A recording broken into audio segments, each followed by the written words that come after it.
किंवा तुमचा स्वतःचा त्यावेळेचा असा प्रेरणा मंत्र काय, की बाबा आता हा प्रेरणा मंत्र म्हणला आणि मी परत ह्याला लागलो? तर 2 वेळा असं झालं, की मला असं वाटलं, की आता आपण खूप म्हणजे लो लेव्हलला आहे आणि आता उडी खूप मोठी घ्यायला लागणार आहे. हां. तर पहिलं तर मी जसं म्हणालो, की एअर फोर्सला जेव्हा मी दुसऱ्यांदा मेडिकली आउट झालो, हो.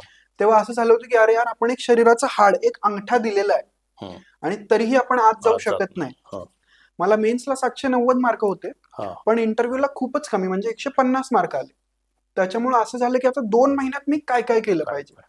हे 2 क्षण असे होते, की जेव्हा मला वाटलं, की आपण आता खूप एक मोठी उडी मारायला पाहिजे. तर त्याचं उत्तर देताना, की मी त्याच्याशी कसं कोप अप केलं. हां. तर मला एकाने असं सांगितलं होतं, हं.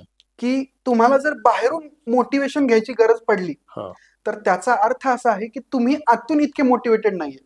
हां, हां. त्याच्यामुळे मी पहिल्यांदा तर स्वतःलाच सांगितलं, हं. की इथं रडत बसून, मायूस होऊन किंवा नशीब, देव, स्वतःचा परफॉर्मन्स ह्याला दोष देण्यापेक्षा स्वतःलाच इतकं काबिल केलं पाहिजे, की पुढच्या वेळी 100% आपण बाहेर निघून जाऊया परीक्षेतून.